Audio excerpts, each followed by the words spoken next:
Hari Om. Let us start with 3 Oms. Om.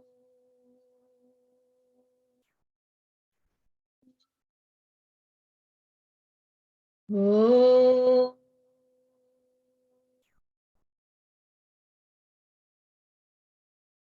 Om.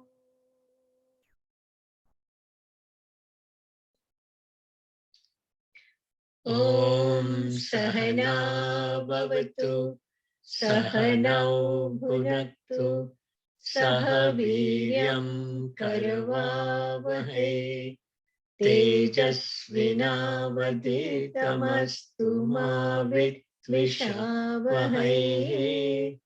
Om Shanti Shanti Shanti. Om Samasta Jana Kalyane Niratam Karunamayam Namami Chinmayam Devam Sadgurum Brahma Vidvaram. Hari Om. Om Sahana Bhavatu Sahanau Bhunaktu Sahaviryam Karavavahe Tejasvinavaditamastu ma Vidvishavahe. Om Shanti Shanti Shanti. Hari Om, everybody. Today, Sapnaji will start with a bhajan and then we'll continue with the talks of the Setukaris. Sapnaji. Hari Om.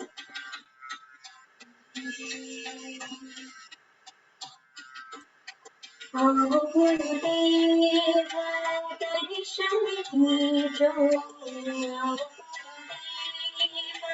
दर्शन दीजो, तुम हो जगत के दाता स्वामी, तुम हो जगत के दाता। आओ गुरुदेव दर्शन दीजो, आओ गुरुदेव दर्शन दीजो, तुम हो जगत के दाता स्वामी, तुम हो जगत के दाता। तुम्ही हो ब्रह्मा, तुम्ही हो विष्णु, तुम हो शंकर रूपा। सृष्टि स्थिति लय स्वरूप तुम हो अनादि रूपा। आओ गुरुदेव दर्शन दीजो, तुम हो जगत के दाता स्वामी, तुम हो जगत के दाता। अनाथ नाथ दीन बंधु, तुम हो आनंद रूपा। अज्ञान नाशक शरण संरक्षक, आत्म ज्ञान प्रदाता। आओ गुरुदेव दर्शन दीजो, आओ गुरुदेव दर्शन दीजो, तुम हो जगत के दाता स्वामी, तुम हो जगत के दाता। तुम हो जगत के दाता स्वामी, तुम हो जगत के दाता।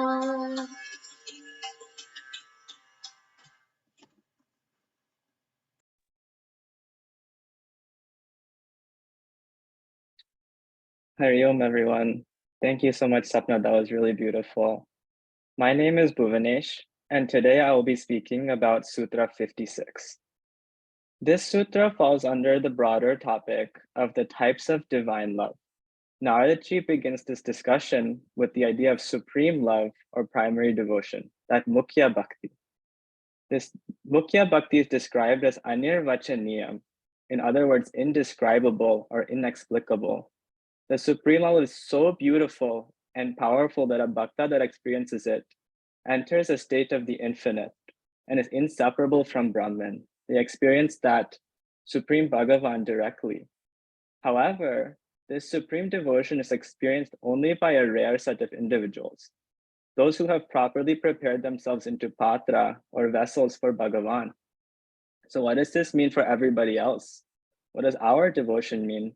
And what kind of effort should we be putting into our devotion? These are the types of questions that Sutra 56 tries to answer. Let me begin by chanting the sutra, and then we'll dive into its meaning. Gauni trida guna bhedat artadi vedadva. Swami Chinmaya, our Puja Gurudev, translates this to the lower or secondary form of devotion can be described in two ways.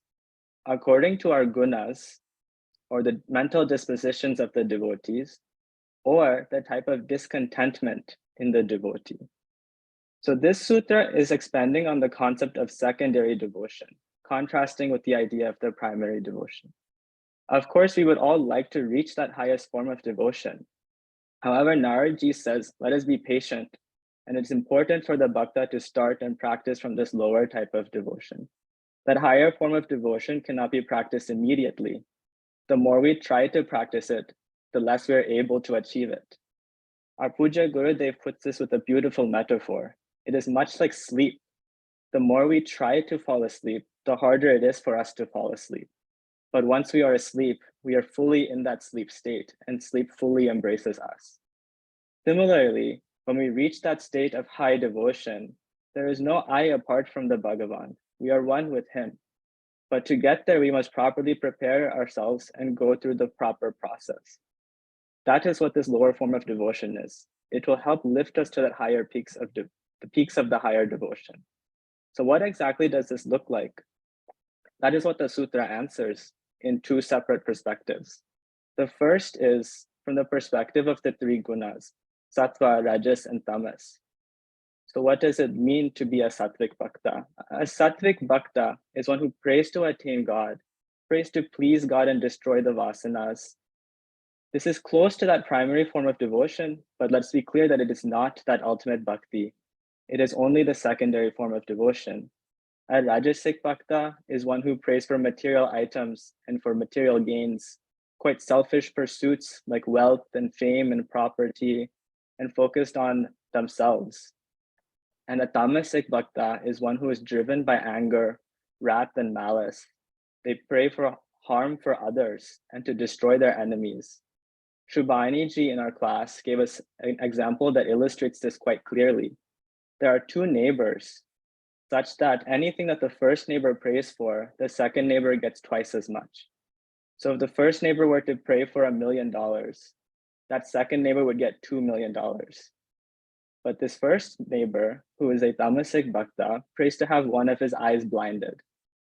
This means that that second neighbor has both of their eyes blinded. Thus is the nature of the tamasic bhakta, wishing ill on others. Narada clarifies that there is a path or ranking between these types of guna-based prayer. A tamasic bhakta, through strong and intense devotion, can transform into the rajasic form, and a rajasic bhakta can transform into a sattvic bhakta, and a sattvic bhakta to the primary form of devotion. Now let us look at the other perspective that was present in the sutra. This is the perspective of the discontentment in the individual. The concepts here focus on artha, jignasu, and artardi. Artha, who is a distressed bhakta, someone that is suffering from a chronic disease or illness, or their life is in jeopardy or danger, and so they're praying to Bhagavan to help them in this state. One example we can see in the Mahabharata is one of Draupadi. When she's dragged into the Kaurava court, she prays to Lord Krishna to guard her dignity and protect her. Another example is of the elephant Gajendra. When he is picking a lotus for Lord Vishnu, he is attacked by a crocodile. Unable to free himself, he cries to Vishnu for help to save him. A Jignasu Bhakta is one who is an inquirer. They are dissatisfied with their current world because they feel they are ignorant, and this ignorance is creating a void in their life. They pray for wisdom and the ability to discover that ultimate truth and reality. They feel that there is this ultimate reality, but they don't understand it and they haven't achieved it, and they would like to learn what that is. And finally, the Artardi Bhakta. This is a selfish Bhakta who seeks for material wealth and worldly objects of pleasure, like money, fame, and a name. All of these stem from this idea of discontentment or incompleteness. These discontentments lead to a restlessness in us. However, when we achieve this higher form of devotion, this restlessness ends. There is no separation between the lover and the beloved, between the self and Bhagavan. So in this sutra, it is made evident that while we may be imperfect in many ways, definitely more ways than one, any form of bhakti is better than nothing. Even this tamasic bhakta is practicing a secondary form of devotion, albeit a lower form of this secondary devotion. Through proper devotion, we can transform our bhakti from the lower forms of secondary devotion into higher forms of secondary devotion, and perhaps finally to that form of primary devotion. The beauty of this sutra is Narada is showing us that there are these stepping stones that we can take to transform ourselves into a bhakta that can at some point achieve that ultimate reality. As we are celebrating Chinmaya Jayanti, let us look at our Puja Gurudev as an example. In his early life, Swami Chinmayananda, who at the time was known as Bala Krishna Menon, was a bit skeptical of religions. In his early life as a reporter, he set out to disprove religious authorities and find out what they were hiding. However, through his experiences, such as his visit to Arunachala to see Ramana Maharishi, his perspective begins to change. He changes to that of a bhakta. He begins to seek out the guidance of other gurus, such as Swami Shivananda and Tapovan Maharaj, and Balan becomes a true bhakta, eventually taking sannyas to become Swami Chinmayananda. He was able to climb through the stages of secondary devotion towards this form of primary devotion. Just like our Puja Gurudev, we too should seek to be proper bhaktas. It is important that we keep trying and putting forth our fullest effort. We can all start from any form of secondary devotion and work towards the supreme and primary form of devotion. And perhaps one day we will all experience that anirvachaniyam, or indescribable supreme divine love. Thank you, and Hari Om.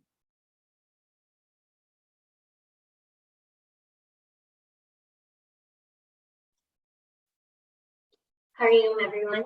Thank you, Bhuvanesh. My name is Sapna, and gratitude to Shubhani ji for giving us all the opportunity to reflect more on Narada Bhakti Sutra. I chose Sutra 5. The broad topic it comes under is the introduction of what is devotion, or the supreme love towards God. It goes, Yat prapya na kinchit vanchati, na shrochati, na dveshti, na ramate, na sahi bhavati, which translates to, having attained supreme devotion, one cares for nothing else, never grieves, never hates, never delights in anything, and finds no urge of enthusiasm for sense enjoyment. So I thought we'll explore a few of these aspects of what it's like to be a supreme devotee. First, one cares for nothing else beyond that divine love. In one's own self-interest, one might go to seek gratification, to discover, acquire, possess, and ultimately enjoy sense objects of the outside world. They may feel that these objects are bringing them happiness. And maybe we can relate to this in some examples too. For example, if we like a certain flavor of ice cream, we might find that we really enjoy eating that. Or sometimes it's in pursuing a new relationship. We feel that some person is bringing us happiness. However, as we probably have all found, and maybe what has drawn, at least drew me to this path as a seeker, is that this happiness is temporary. It does not last. the flavor of the week might change at my ice cream shop, and then suddenly I'm not as much enjoying that first flavor. Or if my friend is in a bad mood, then that person that was once giving me so much happiness, I realize that happiness is not lasting. One who feels supreme devotion has utter fulfillment. It's a state where they no longer have any desires for things of the world to gratify their senses. No thing in that way can bring a supreme devotee more entertainment or relaxation, because they're already fully content in their love for the divine. Such a devotee feels that there's nothing to gain and nothing to lose. When we're truly content, we don't desire anything more. And maybe there are moments in your life that you can imagine, I know for me there are, where I do feel that temporary feeling of contentment, where really there is nothing that I really want. And I also don't feel worried or fearful that someone will come and take this away. I feel I have everything that I need. The only desire that a supreme devotee has is to grow their love for the divine. Some may know the saying, when the heart is full, the stomach is full. In that, when one feels totally content, then the stomach or any of these sort of sensory organs doesn't need any more sort of stimulation. One feels fully content. And a beautiful example of this is Ananda Mahima, a great seer who is constantly living in God.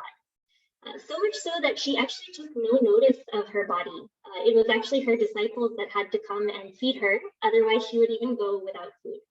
And even when they would come to feed her, she hardly recognized the difference between a savory curry or sweet. She was ever tuned into something that was more nourishing for the soul, her love for Bhagwan. How can we also practice this in terms of building this feeling of not caring for anything else as much as our love for Bhagwan?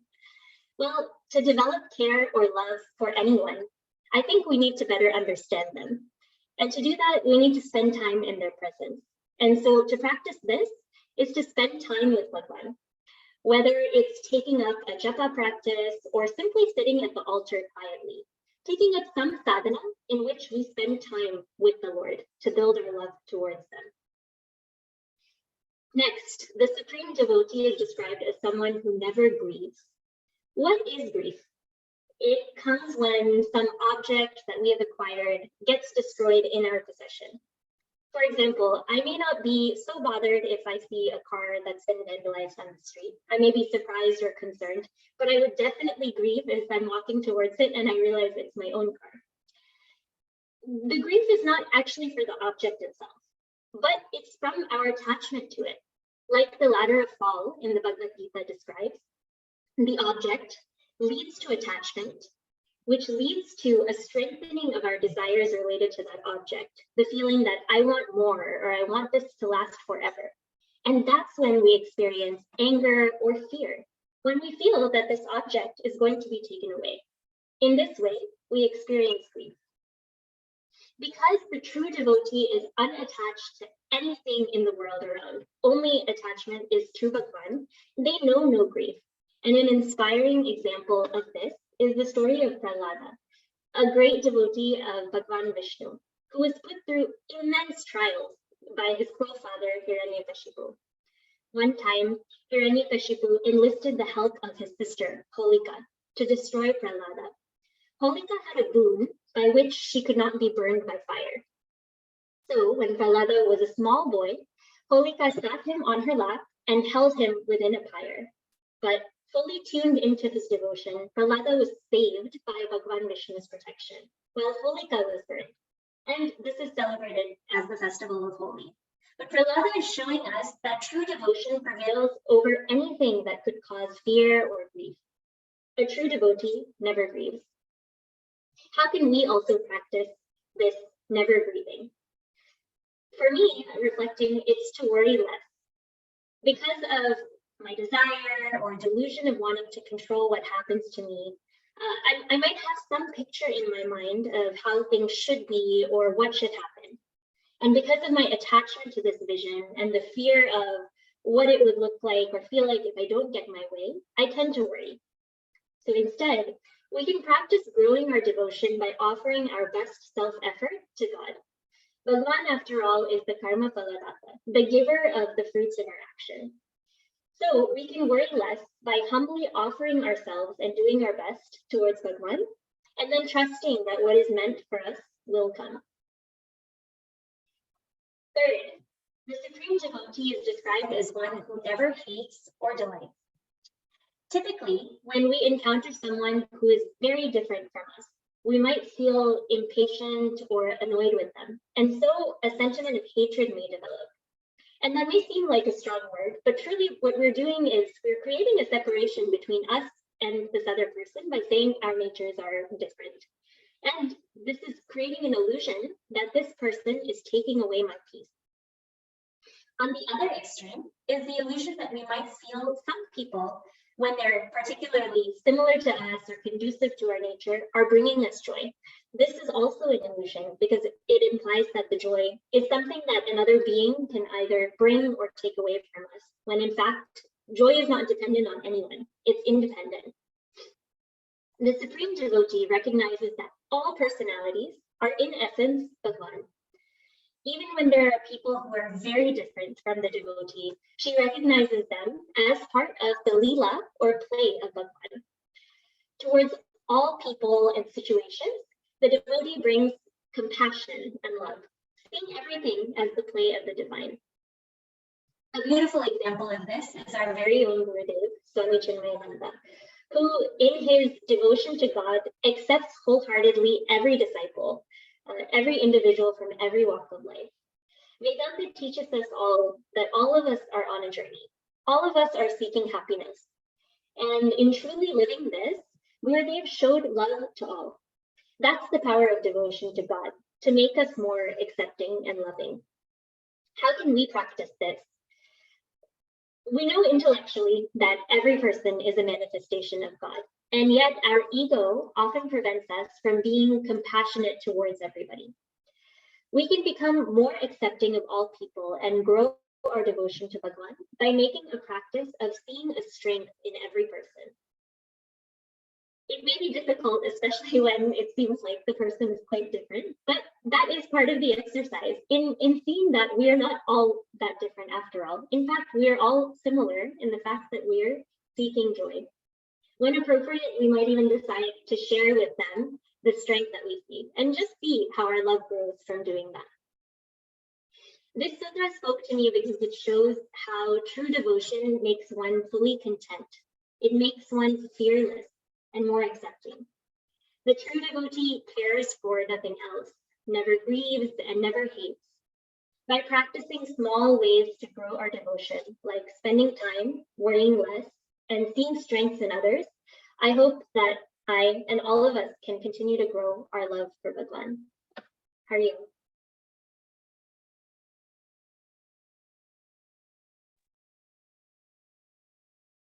Hari Om. Thank you, Bhuvanesh and Sapna. My name is Hiram. I am grateful to Shubhani ji for giving me the opportunity to speak today. I recently joined Yuva Kendra and have been in touch with Chinmaya Mission since Gita Jayanti last year. My humble obeisances to Bhagwan and Puja Gurudev. I'm going to speak about Sutra number 61 from Narada Bhakti Sutra, which goes like this. Lokahano chintana karya niveditatma lokaveda shilatvat. Now this comes under the broad topic of obstacles in practice. The short meaning of this sutra is that a true devotee is never worried by the losses of that are related to the material world, because he or she has completely surrendered at the lotus feet of God. Now it is important to look at the terms lokahano and nivedita over here. Lokahano means any worldly losses. There are times when we fall sick, there is a loss of health, there can be a loss of wealth, we might lose somebody who is very dear to us. So these worldly or material losses is what lokahano refers to. The word nivedita means someone who is completely devoted in serving God. And And normally when we look at the term, an atheist is someone who doesn't believe in God. But if you look at bhakti, an atheist is somebody who constantly worries, and a bhakta is free of that worry. So we should try to practice worship and not worship. Now, Naraji says that bhakti is one of the easiest paths to attain God. The example of Mirabai comes to mind. Mirabai used to sing, Payo ji payo maine Ram Ratan Dhan payo. She's saying that she has earned this priceless jewel of Ram Naam from her Sadguru. And she used to constantly revel in it. Her bhakti was opposed right in her house. She was given poison to drink and she drank it all, thinking that is prasad from her beloved Shri Krishna. And it became Amrit for her, elixir of life. There was a lion sent to her chamber and she looked at the fundamental reality that Shri Hari has visited her today as Lord Narasimha. She went and paid her obeisances to it. She put a garland around its neck, put a tilak on its forehead, and that ferocious lion was tamed in an instant. Today we celebrate and talk about the great life and times of great devotees like her. Now, if rebirth and karma is true, we have been going through lifetimes of desires and trying to seek happiness in the outer world. But we do not receive that. In Bhagavad Gita's chapter 8, it has been said that this world is dukkhalayam ashashvatam. Dukkhalayam means a world of miseries or a house of miseries. And we are expecting happiness from it. It has been called as ashashvatam or temporary. Whereas we will not be satisfied by anything less than permanent bliss. Now, in a recent Hindi satsang, I heard that Maya ka bahut abhyas hua hai, which means that this Maya has, eons and eons of experience of tricking us. So there's no way of being freed from this Maya unless we take the shelter of the lotus feet of Mayapati. Mayapati is the lord of this Maya, under whose direction the sun rises, flowers bloom, leaves wilt, and the apple falls down due to gravity. So when you look at somebody who is too attached to their ego, they go through worries and, they try to hold on to, this Maya, which is looked at as a burning log. We are holding a burning log too tightly and complaining, this Maya is not leaving me. But I feel we need to let loose. And, after surrendering this ego, it would be much easier for us to seek the truth. Now, a devotee declares, in contrast, a devotee declares that apart from him, I do not exist. And that is true. I mean, look around yourself. Everything that is there, we're using our computers or the Zoom facility, the satellites that are providing us internet, that is all operating under the direction of the Lord. Now, somebody might say this is all good in theory, but how do you practice in real life? Now, imagine this.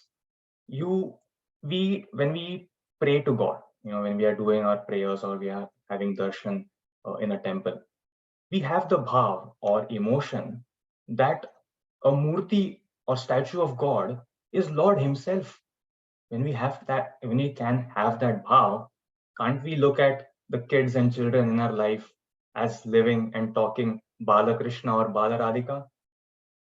We can have utmost devotion and dedicate our service to our parents or the community at large.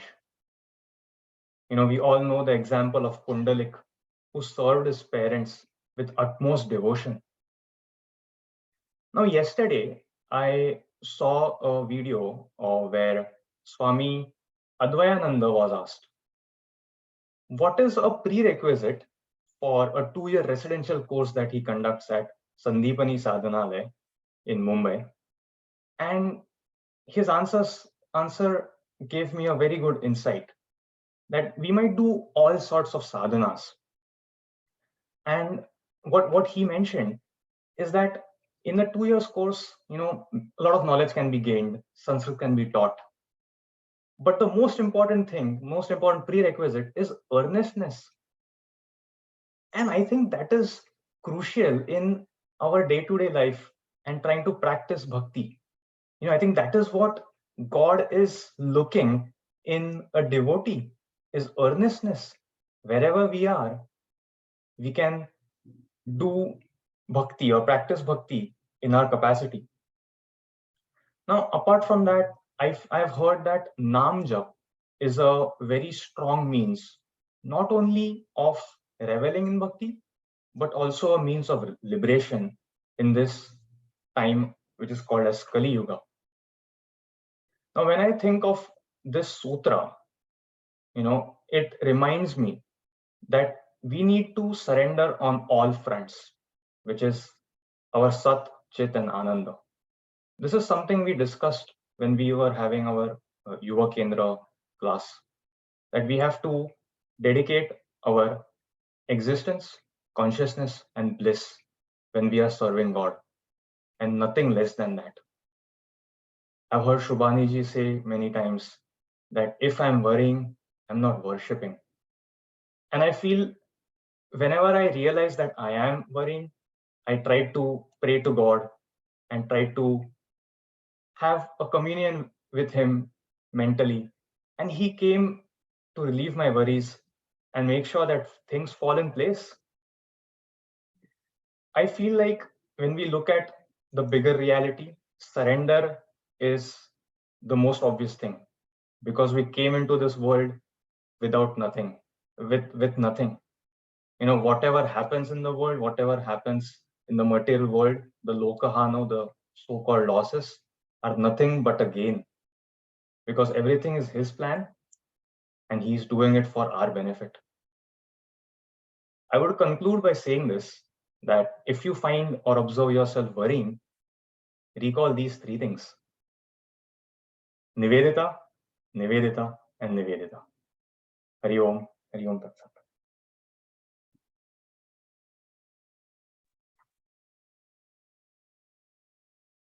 Hari Om, everyone.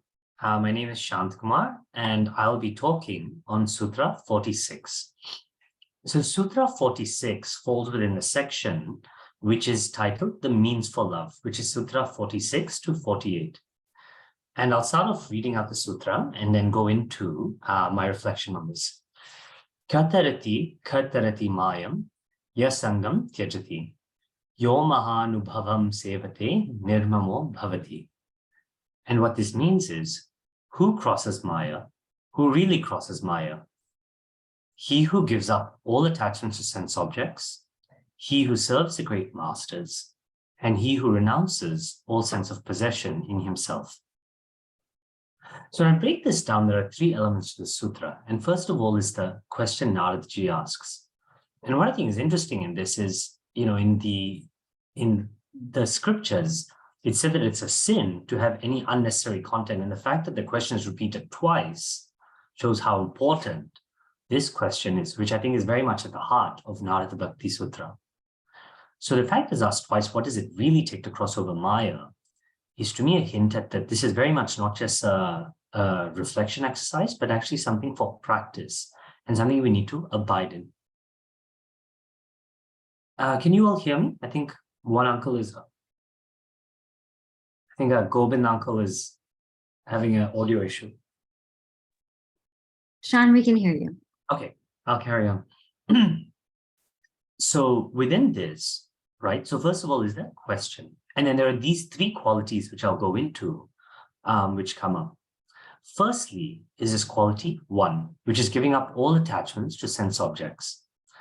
So first of all, as I was reflecting on this, the question is, what is the actual source of the attachment? Because it's one thing to say to detach, etc. But when we think about this, there's actually a fundamental misunderstanding of our identity that is leading to this attachment. There's a sense that we are incomplete which is why there's a certain attachment or possession to fill this perceived incompleteness.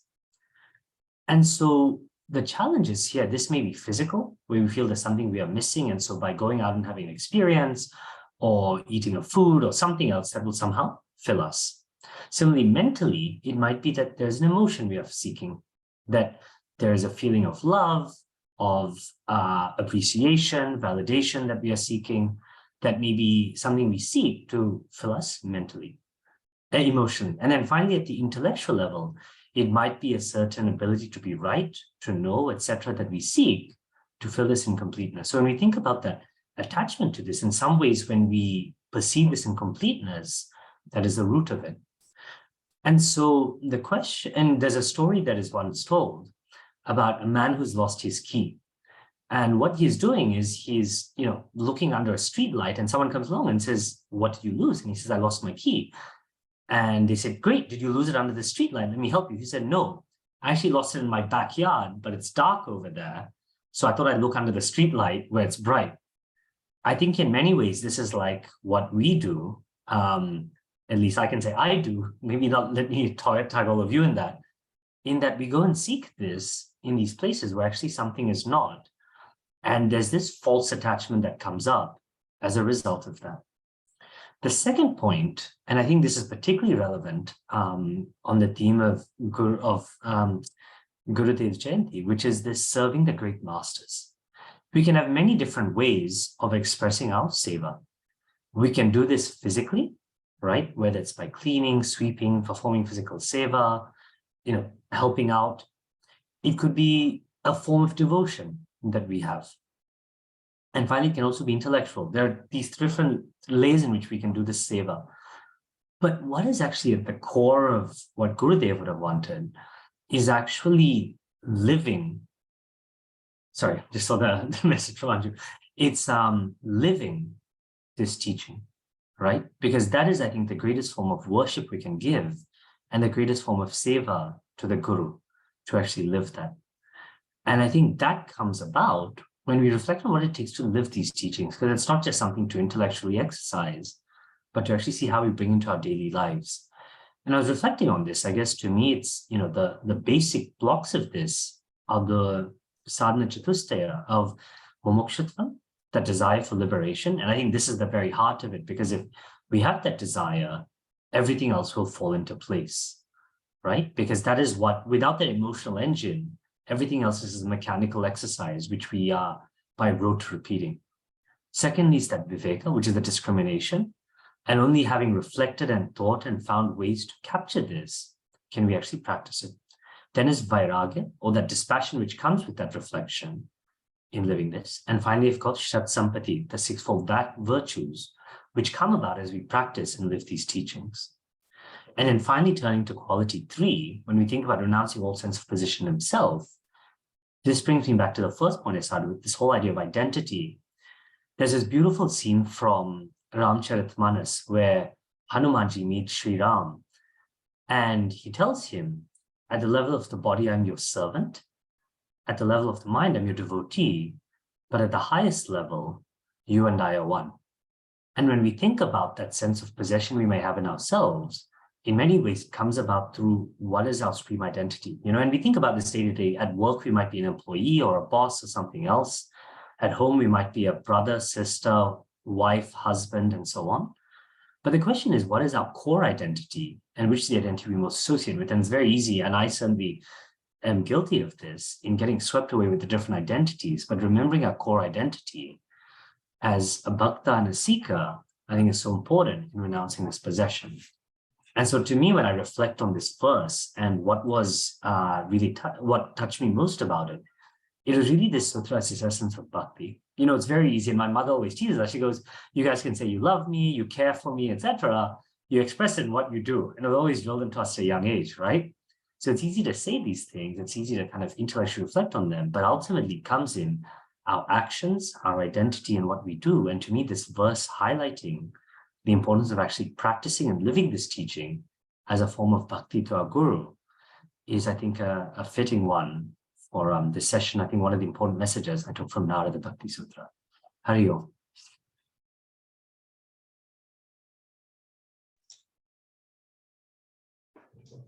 Hari Om. Thank you, Bhubanesh, Sapna, Hiram, and Shant Kumar. That was very nice. It's very deep, and you are setting a great example for the next generations of children. I wish you'd come and teach in our Bal Vihar in Queens Long Island. So we'll continue with the same topic. You have the bhakti, and we see those qualities in Gurudev. So I will enumerate those and with some stories of Gurudev. But our heartfelt pranams to at the feet of Gurudev. And as we approach this 107th Chinmaya Jayanti, and Gurudev has touched millions of people, including us, and inspired us to follow this path, and hoping that we will transform and reach that height. We are all trying, we are all travelers on the same path, and with his grace, we hope to reach a higher and higher levels in our spirituality. So I'll tell you a few incidents, a few stories of Gurudev. He mentions that this equipment of BMI, this body that we have, is functioning in the realm of time, and time keeps on changing. Nothing is constant, keeps on changing all the time.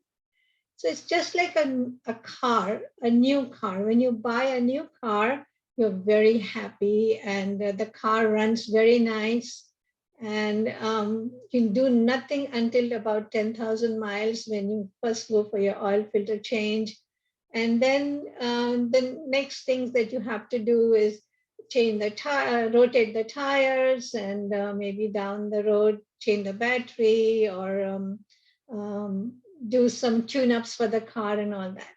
But let's say if you do not do that, if you do not go for any maintenance of the car, eventually one day the car is going to break down when you're going for something very important. And that's going to really upset us and say, oh my God, we didn't do anything that we were supposed to do. Similarly, Bhagwan has created this body for us. He's given us this perfect equipment that we have, and we tend to neglect it. As we grow older, the inner equipment that we have, we clog it with different false values, disappointments, meaningless desires, discontentment, and all these things accumulate and make us very miserable until we realize that we need this tune-up, we need this maintenance.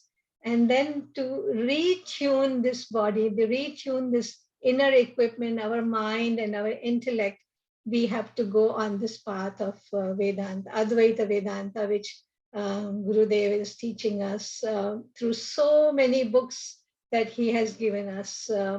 And we have so many gurus, and this Guru Shishya Parampara that follows. We were not lucky enough to meet Gurudev, but his Shishya, Swami Prakashananda in Trinidad taught us this path, and we are always thankful to him also. So this Guru Shishya Parampara continues, and we have Shubhani ji here to guide us on the same path as such. So continuing with this body concept, Gurudev gave a story. He talked about a story of a father and son. The son was little, and the father took him one day into town. And as they were walking, the father pointed out to a man, and he was being hustled along the road, surrounded by 4 soldiers. And the father said, look, son, this is a big prisoner. He's surrounded by 4 soldiers, and they're taking him to the prison. So this is a soldier. So the son understood that this is how he's surrounded by soldiers, and this man is going into the prison. he walked a little further down the road and came to the main street. And when he came to the main street, he saw that the sidewalks were very crowded on both sides, and there were lots and lots of people there. And the main street, there was no traffic. They had stopped all the traffic. And soon enough, there was a parade of soldiers on motorbikes. And then following that came the president of the country in a luxurious big limousine. And on both sides, there were soldiers by the car, and they were passing by, and he was waving to everybody. And the child turned around to the father and says, look, that is the biggest prisoner. That is the biggest culprit, criminal that he's going. And the father shushed him. He says, shh, don't say that. Don't say that. And then he gently turned around to the child and he said, yes, both the men were surrounded by the police. That is true. The prisoner had 4 soldiers around him, and the president had many more soldiers around him. But he said, when the soldiers control one person, that is a prisoner.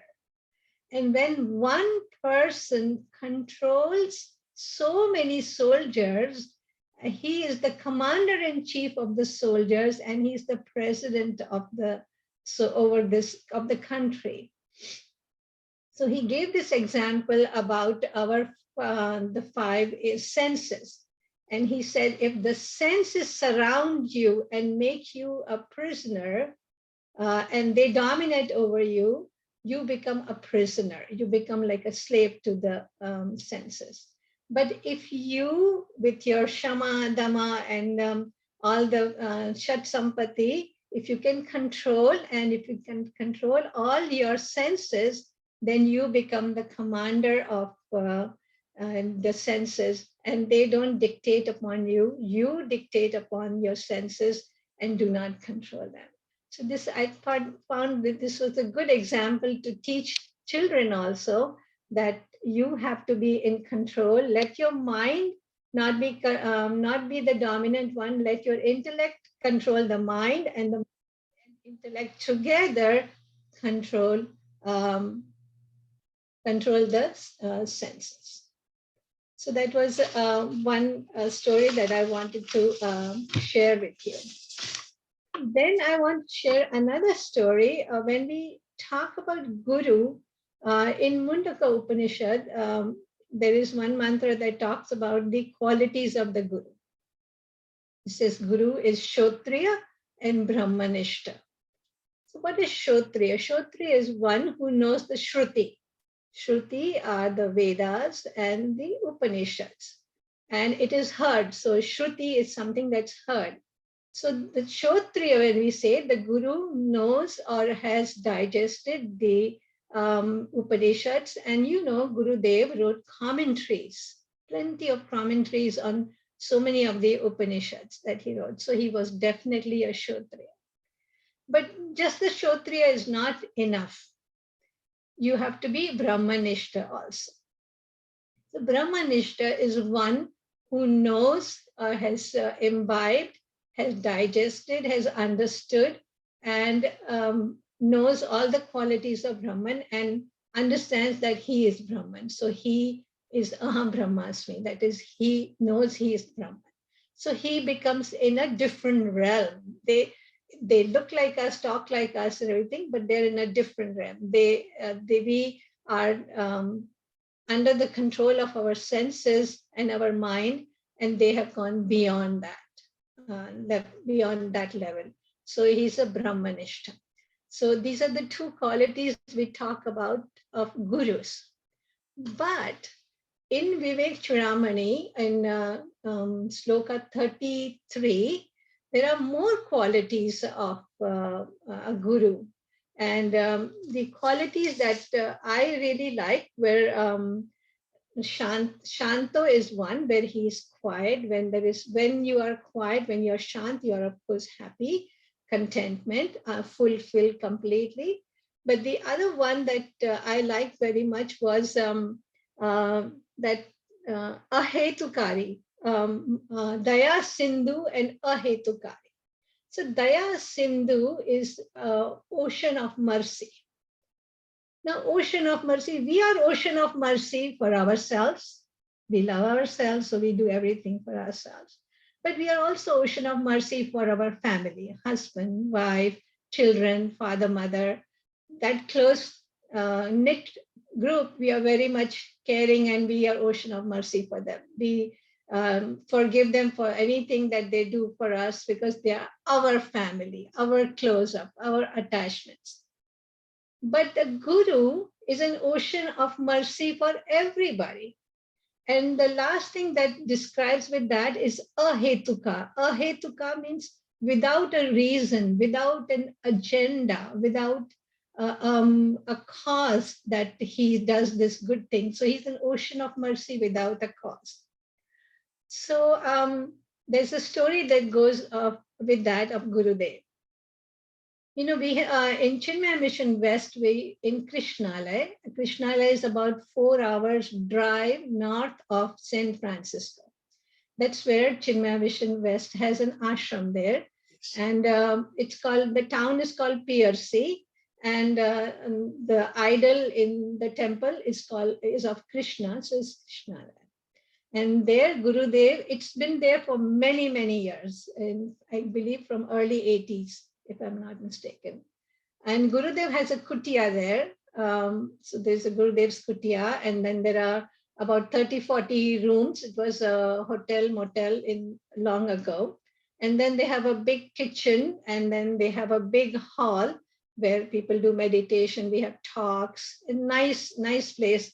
And it's in Northern California and mountainous area, beautiful, going, a stream passes nearby. So it's a beautiful place. So Gurudev used to have talks over there, satsangs, retreats like that, camps. And once it so happened that he was in the north of the United States and had to travel to Krishnalaya for a satsang or a talk. So he, a female devotee was supposed to pick him up at San Francisco airport. So according to his flight information, she went to pick him up at the airport, and he didn't show up. So this was before the cell phone times. So calling and everything was difficult. You had to go home or find somebody's phone and make a phone call. Well, she called the airlines, and the airlines told her that there is nobody by that name in the plane. So again, she called the original spot from where he left, and they said, no, we dropped him at the airport. Not only we dropped him, we took him inside, and he checked in, and then he went into security. So he's definitely in the plane there. Well, she couldn't find him, and she's making different phone calls. She's nervous, and finally she goes back home. Well, when Gurudev was in the plane, he was sitting next to an old lady, and this old lady was very nervous. She was anxious. They had to change the plane in Phoenix, and then Gurudev had to take the plane from Phoenix to San Francisco. And this lady was going to Phoenix. So she said, I have a heart condition. I don't know who's going to come to pick me up at the airport. She was very anxious. And Gurudev, from his kindness, they both got off the plane. He got into a taxi, took this lady to her relative's house, dropped her there, and came back to the airport. Sure enough, the time had passed and he missed his flight to San Francisco. So the airlines were good enough, not today, but in those days, they were good enough to get him a second flight to San Francisco. And then he reached San Francisco in time, and he called the organizers, and they came and they picked him up and took him to PRC, to Krishnalaya. So you see, this is what I'm saying. He's Daya Sindhu, but ahetukari, hetuka. because he is doing this compassionate work, and his compassion is touching souls which he does not know at all, but he does it from the goodness because he is the Jivan Mukta, and he doesn't care who it is. It has to be done. Something has to be done like that. So these are great qualities of a great teacher as such. So this way, he has touched other people also, and there are many more stories like that of Gurudev. The other quality that I want to talk about is, it's called a Nirandhana. Nirandhana.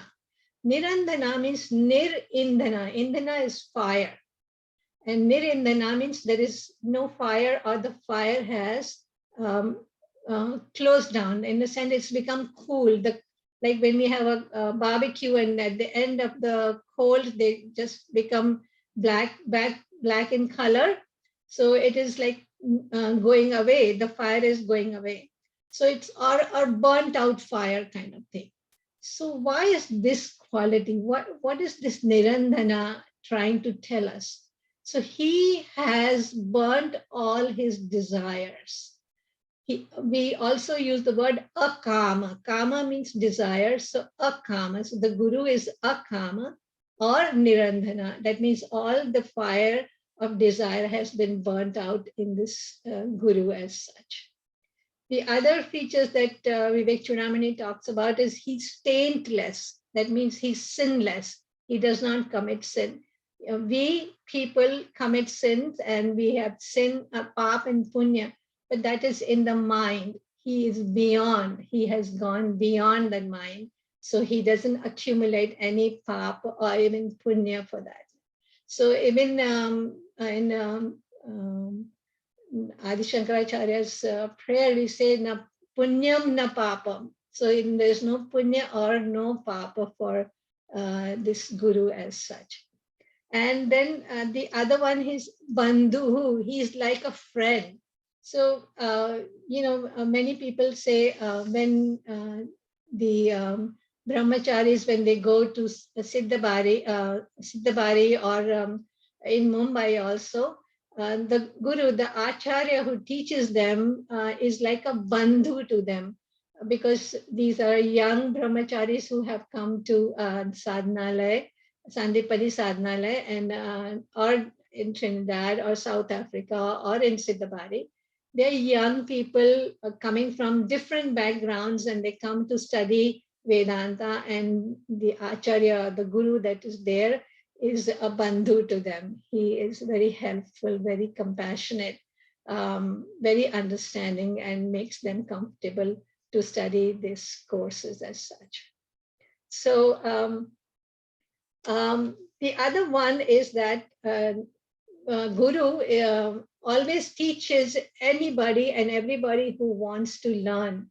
So as long as I go to the Guru with an attitude of surrender or humbleness, the Guru will teach us. Gurudev, has this example in all his 40, 50 years that he has taught, is that he will teach anybody of any age, any caste and color, creed, any situation in life, wherever you are in your life.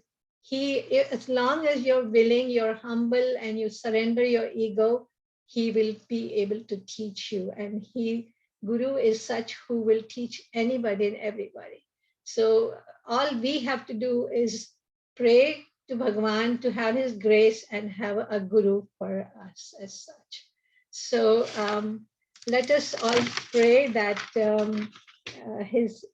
for his help, for his guidance, and for his grace in every stage of our life, so that we will continue in this spiritual journey, all of us together, and rise up and hopefully reach a higher level and at his feet, and pray that he always keeps us in his grace.